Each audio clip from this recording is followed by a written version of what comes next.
33장.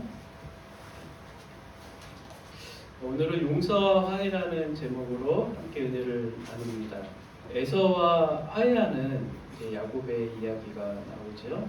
사람의 가장 큰 축복은 용서를 경험하는 거예요. 용서받아야 할 사람에게 용서를 받아야 하는 거죠. 자신이 잘못했음에도 불구하고 자기가 뭘 잘못했는지 모르는 사람들이 많이 있습니다. 용서라는 개념에는 명백하게 잘못한 사람이 있어야 돼요. 피의자는 있는데 가해자가 없다면 피의자는 한을 받게 되는 거죠. 이런 것들이 우리 인간 사회의 다반사죠. 가해자가 명백하게 용서를 구해야 하는데, 근데 현실 세상에서 이런 것을 보기가 힘듭니다. 가해자가 벌을 받는다고 그를 또 용서할 수 있을까? 세상에는 인권이 유린당하는 현장들이 굉장히 많이 있습니다. 그러나 어느 누구도 가해자라고 생각하지 비인간하는 피해자가 있는데 가해자가 없는 이런 것들이 집단에서 많이 이루어지고 있죠. 이런 비인간화가 피해자는 있는데 가해자가 없는 큰 집단에서 암묵적으로 그것이 아무렇지도 않게 자행되고 있었죠. 우리가 이 세상을 살다 보면 그런 것들을 많이 경험하게 됩니다. 용서라는 단어가 forgive라고 그러죠. forgive. 그 단어를 분해해 보면 모모를 위해서 모모를 주다, 모모에게 주다 그런 의미가 있죠. 하나님께서 우리를 위해서 독생자 예수 그리스도를 주신 사건, 그게 forgive이죠. 용서의 사건. 영어에 보면은 굉장히 신앙적인 내용들이 많이 배어 있습니다. 프레젠트란 말도 그렇고 현재를 하나님이 우리에게 주신 선물이다 이렇게 표현하고 있죠. 누군가가 나를 축복해 준 경험을 한 사람은 그의 삶이 변화될 수밖에 없습니다. 살면서 누구를 만나냐가 참 중요한 것 같아요. 헬렌 켈러가 설리반을 만났듯이 저도 초등학교 5학년 때 선생님을 잊지 못해요. 제 인생에서 선생님으로부터 받은 처음이자 마지막 축복이었던 것 같아요. 직접 해주신 말은 아니었는데 그의 모습을 통해서 저를 굉장히 존중해주는 느낌을 받았어요. 여러분 인생에서도 누군가를 통해서 그런 축복을 받는다면 놀라운 변화가 일어나는 거죠.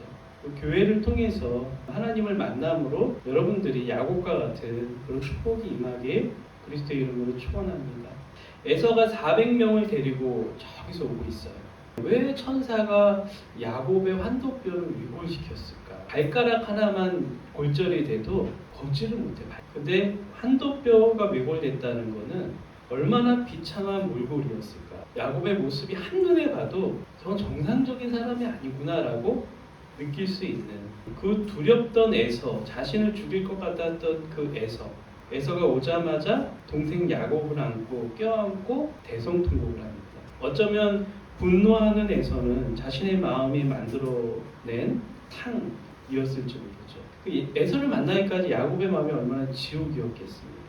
그런 상을 갖고 있으니 에서와 야곱의 만남의 순간 모든 잘못된 상이 허물어지는 것을 경험했죠. 몇십 년을 원수처럼 지내다가도 그 마음이 녹는 것은 한순간일 수 있어요. 내가 잘 되면 내가 열심히 노력해서 쌓아온 나의 재산들이에요 이렇게 얘기할 수 있잖아요. 근데 야곱은 에서 앞에 뭐라고 표현합니까?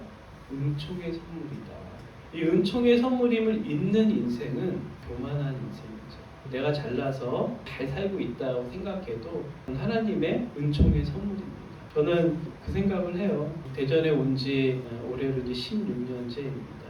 16년 동안 하나님이 우리 가정에 주신 하나님의 은총의 선물이 너무 커요.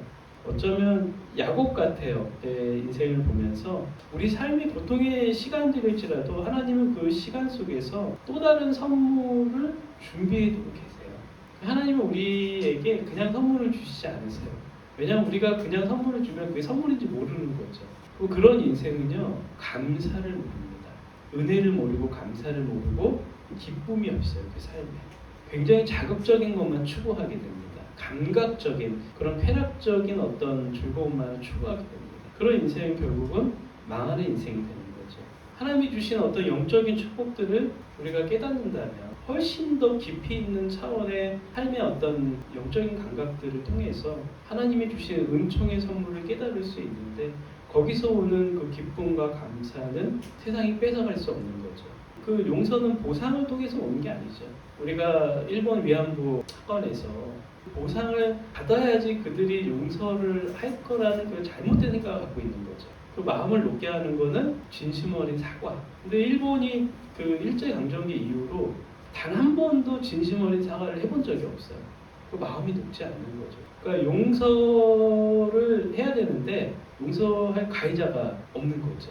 야곱이 형님의 얼굴을 본즉 하나님의 얼굴을 본 것 같다 이렇게 얘기를 하죠. 그 전에는 공포의 대상 그런 대상이었는데 하나님의 얼굴을 본 것 같다. 완전히 형에 대한 상이 바뀐 거죠. 대부분 우리는 인간을 상대할 때 우리 자신의 마음에서 만들어낸 상으로 볼 때가 많이 있어요. 우리가 어떤 사람을 만날 때 그 사람을 온전히 알 수 없어요. 그건 불가능합니다. 근데 우리는 너무 쉽게 사람을 판단하죠. 몇 번 만나고 저 사람 저래 판단을 하는 거죠. 우리가 인간을 볼 때 네 가지 창으로 본다고 그러잖아요. 그 사람도 알고 나도 아는 그 사람의 모습.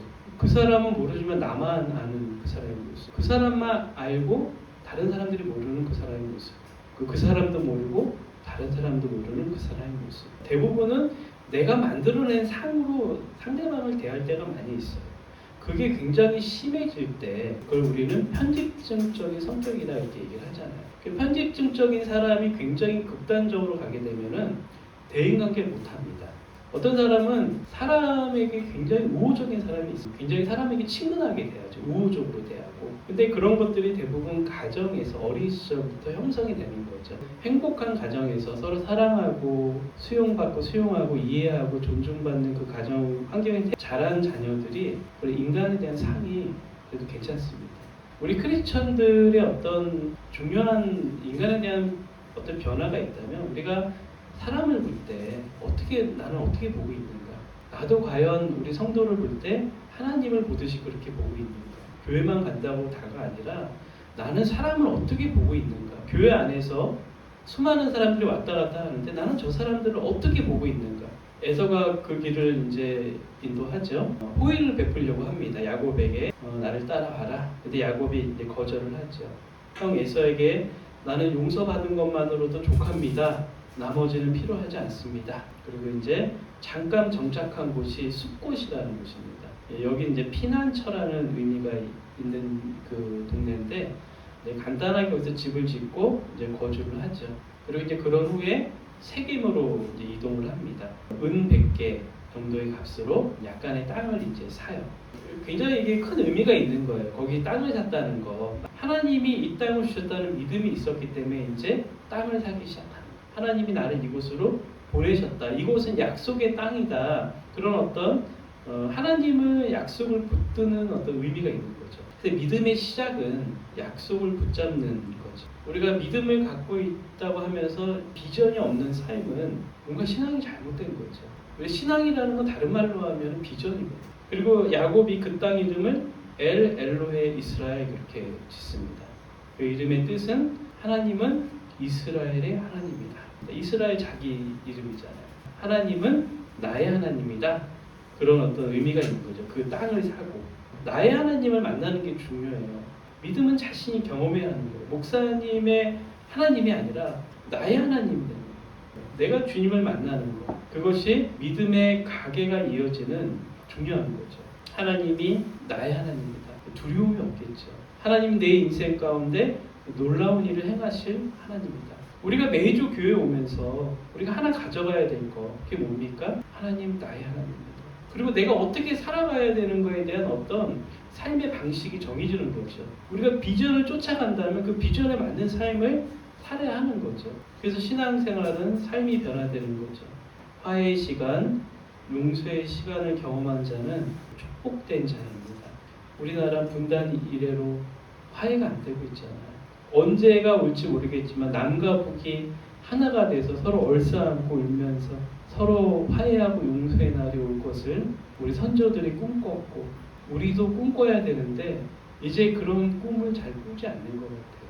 그냥 각자 도생, 복음 남 그렇게 살지도 못하고 있죠. 지금 서로 적대해서 지금 언제 전쟁이 일어날지 모르는 그런 상황이다. 계속 얘기를 하고 있고 화해와 용서를 경험한 민족 그런 개인은 그의 삶에 진정한 평화가 임합니다. 하나님은 우리를 용서해 주셨습니다. 그분의 용서를 경험한 자 평안이 있을 것입니다. 그분과 화해를 경험한 자가 진정한 인생의 자유를 경험합니다. 그냥 관념적인 얘기가 아니라 내 삶에서 그분을 경험함으로 인해서 진정한 자유와 평화를 경험할 수 있는 우리 모두가 되기를 주의 이름으로 축원합니다. 이 시간 다 함께 기도합니다.